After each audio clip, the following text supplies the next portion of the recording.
Hello, I'm Paul Niven, a writer and consultant on subjects of strategy and the balanced scorecard. And I'm joined today by Inge Vasshus, the founder and CEO of Corporator. Inge, welcome. Thank you, Paul.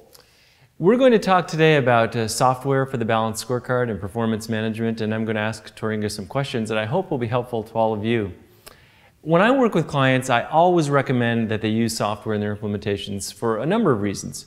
Of course, it gives them a good foundation upon which to build strategy maps and measures and targets and initiatives, helps to communicate the balanced scorecard across the enterprise, and perhaps most vitally, it allows them to report and analyze their results to ensure that they really are executing their strategy. But Inge, let me begin with a difficult question. As valuable as software is, a lot of people have a very negative impression when it comes to technology and software implementations, and why is that? I think it is like this because they choose the wrong software, actually. Oh, okay. So, and I think a lot of people think they buy a solution, a package that kind of is ready-made and it's just to kind of put in everything. But I think people, a lot of people buy more a technology framework and they have to kind of develop more and more, so it becomes a development project. It doesn't fit the needs. And then they have to do the customization, and customization is expensive. Yes, it is. And one of the other things I hear from potential buyers of software is the cost issue, of course. Everybody's concerned about costs. So how can we balance the effectiveness of a software project with the obvious demands we have to be efficient with our use of funds? Yeah, I think, again, it's back to if you buy an off-the-shelf solution that is kind of, you don't customize, you have a better understanding of the cost issue. If you buy a technology framework that is kind of 80% solution and 20% customization, I think that's where the real cost is, and it becomes expensive. It does. And of course, when you're the audience out there who is considering software for their performance management needs, one of the most important part of the process, of course, is actually the selection process. And what advice or tips would you give to organizations to effectively evaluate software vendors? I think that potential customers should be more demanding and more challenging towards the software vendors. I think that customers are going by nice PowerPoints, IT analyst reviews, etc. But it's not about that. It's about, is this helping me? Can I implement it at a decent cost? And is it giving me value? And I think there is one critical way that you can find out if this is helping you or not. You need to challenge the vendor. You need to say, like you buy a kitchen. When you buy a kitchen, you get architectural drawings for your kitchen. It's the same with the software. I think you should challenge the vendor and say, this is my strategy, this is my map, this is my objectives, initiatives, etc. This is my structure. Show it to me.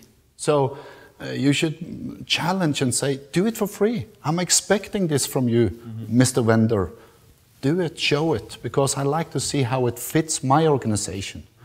You need to get this good feeling as a customer. And I think you can do that only by being more challenging towards the vendors. Ask, take my model and model it, and let me see what you can show me. Yeah.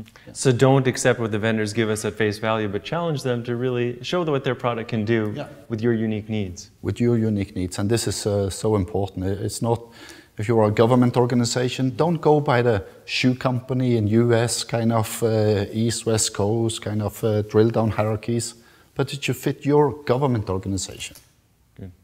It's good advice. Inge, one final question. I know it comes up with a lot of my clients. When should we implement software as part of the overall balanced scorecard or performance management journey? When do you believe organizations are ready and suited for using software? I think if you choose the right software, you can start very early in the process.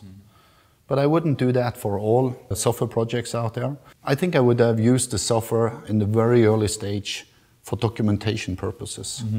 It kind of, I've heard back from my clients that it energizes people.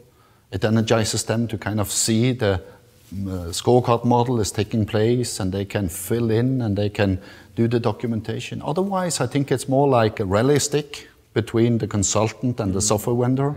Kind of the consultant is kind of ending the project, and then it takes probably half a year before they kind of start with software. I love that analogy of passing the baton because that's so true in my experience in speaking with clients who are not pleased with their engagements. It's that case that the consultant has passed the baton and the client is left alone.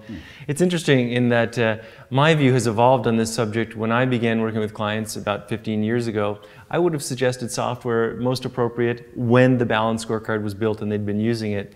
But upon reflection and having worked with the organizations around the globe now, I see that you are correct. It can be used to build that solid foundation and throughout the implementation to, most importantly, as you say, to sustain energy and momentum, which is so critical in these implementations.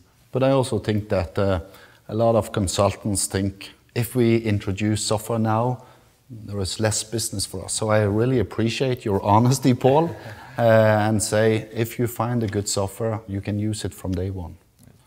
So thank you for that, Paul. That was my pleasure, and I hope you all enjoyed this video and I hope you found it useful. And Tor Inge, if people have questions or comments, I assume they can contact you or anyone at Corporator directly? Yes, feel free. I'm here.